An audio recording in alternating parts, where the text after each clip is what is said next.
прошла встреча представителей гражданского общества, так, по-моему, называлась эта встреча, представители Армении, Азербайджана, вы со стороны Армении тоже приняли участие. И ожидается ответная встреча в Баку. Эта встреча, кроме того, что встреча состоялась, хоть какое-то маленькое положительный результат или что-то положительное было в этой встрече, кроме самой встречи? Знаете, мне положительно то, что она происходила. Они приехали в Армению и сели за круглый стол.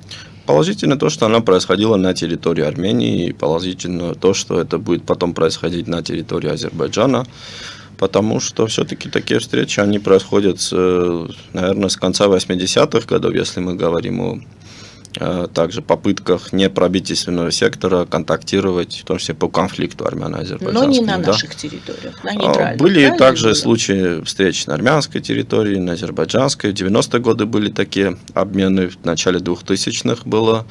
В 2019 году, мы помним, была поездка также 5, по-моему, армянских участников в Баку и приезд азербайджанских. Это была последняя такая попытка и случай.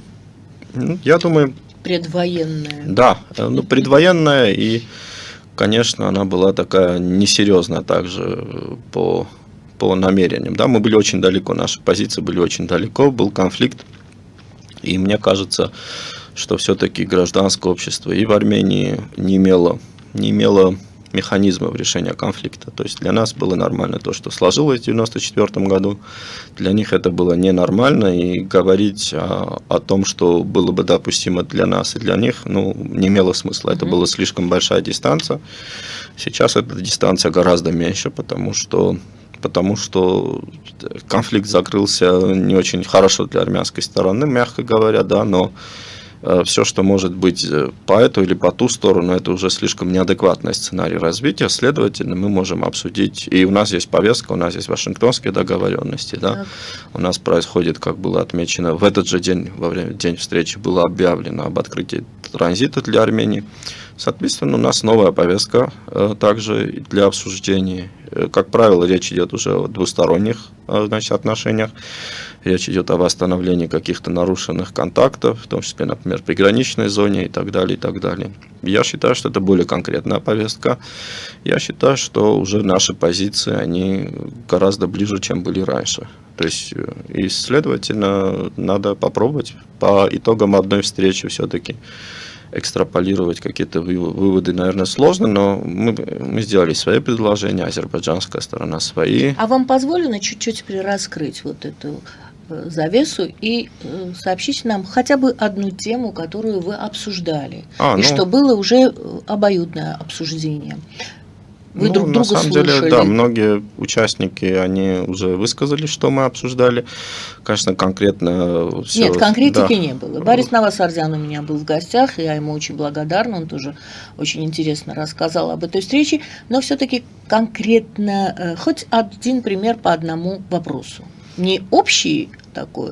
Общий коммуникации мы обсуждали. Например, нет, я на коммуникации любой вопрос, который на ваш гуманитарные вопросы, например, тот например. же вопрос с армянскими военнопленными, да, и азербайджанская сторона, представители потом также высказывались в СМИ по этому вопросу, например, то есть общее представление, оно такое, что если для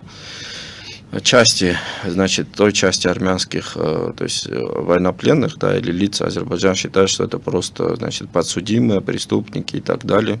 Понятно, что... Сепаратисты, террористы, это все мы знаем. Понятно, да. И есть группа, которая относится к лидерам Нагорного Карабаха, бывшим военно-политический. И в этом смысле азербайджанская позиция, она довольно безапелляционная и непримиримая, то есть не может быть никаких обсуждений. По остальной части, в ходе прогресса этого и развития мирного процесса, вероятно, более положительно для армянской стороны, например, решение.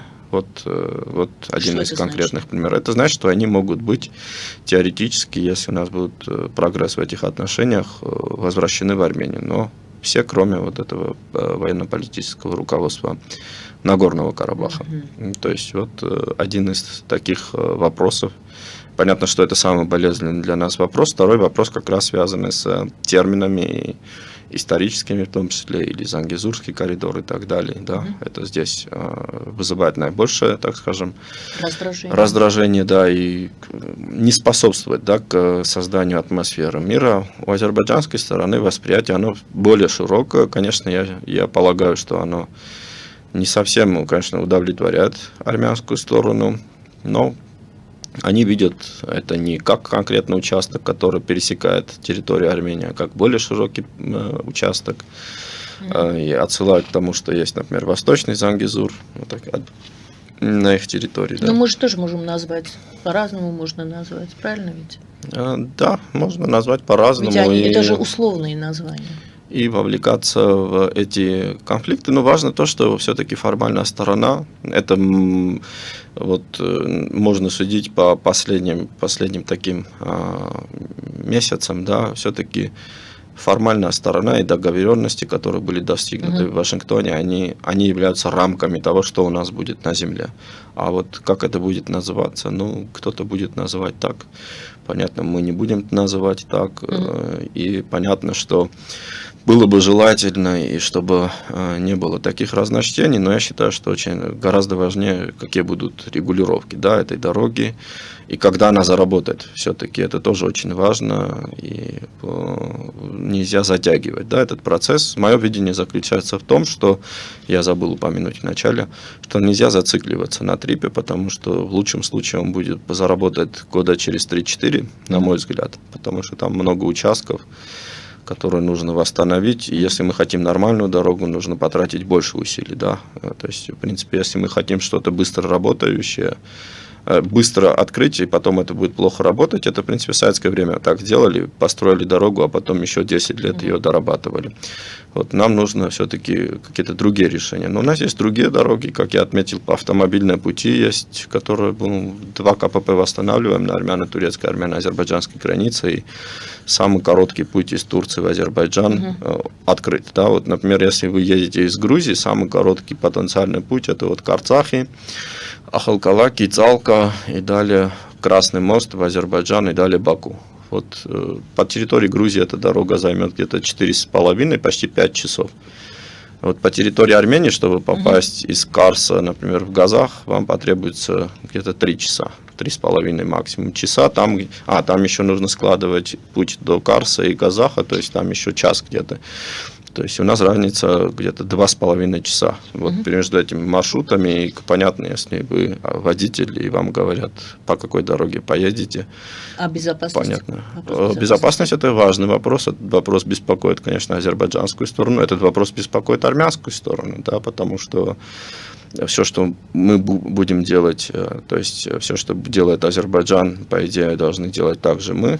И все, что, значит, если это будет... Да, обеспечение безопасности обоюдное даже. Как-то нужно этот вопрос решить. Я полагаю, что мы можем этот вопрос решить. Нет, во-первых, все-таки коммуникации, как я сказал, которые проходят через Армению, они самые короткие, и не только через юг Армении. Через юг Армении они как раз таки самые длинные, если речь не о связи именно Нахичевани с Азербайджаном, да. Но все-таки вот эта южная дорога, которая проходит по территории Армении, нельзя открыть одну дорогу и все остальные, что были закрыты. Помимо этого, нам же важно не только открытие границ с Азербайджаном, нам очень важно открытие границ с Турцией. И, соответственно, это два разных также случая. И сейчас речь не только об армяно-азербайджанских отношениях, но и армяно-турецких отношениях. И в этом смысле я не думаю, что Азербайджан здесь один игрок, да, и только одна заинтересованная сторона. Турция также заинтересована в открытии коммуникаций. Но Азербайджан препятствует этому открытию. Азербайджан препятствует под формальными предлогами или под предлогом того, что, например, у нас еще нет конкретных решений по тому же южному, значит, по южной дороге. Но Это же не какая-то игра, чтобы просто придумывать новые причины. Азербайджану нужна эта дорога, важна эта дорога, мы должны это понимать. И я считаю, что мы заинтересованы, чтобы эта дорога проходила по нашей территории, а не по территории Ирана, например. Да. Всегда хорошо. А если задача Азербайджана препятствование имеет следующую задачу, чтобы не давать Армении развиваться, экономическое развитие Армении, препятствует экономическому развитию? Тем самым Азербайджан же препятствует и своему экономическому развитию. То есть, Вот поэтому у меня вопрос был, это нужно только Армении или Азербайджану? Нет, это нужно и Азербайджану, потому что это, как я сказал, более оптимальные маршруты на запад. Это более, значит, это отношение также, это фактор Турции, которая может со временем также поменять свой подход и, например, в одностороннем порядке открыть свою границу с Арменией без согласования с Азербайджаном.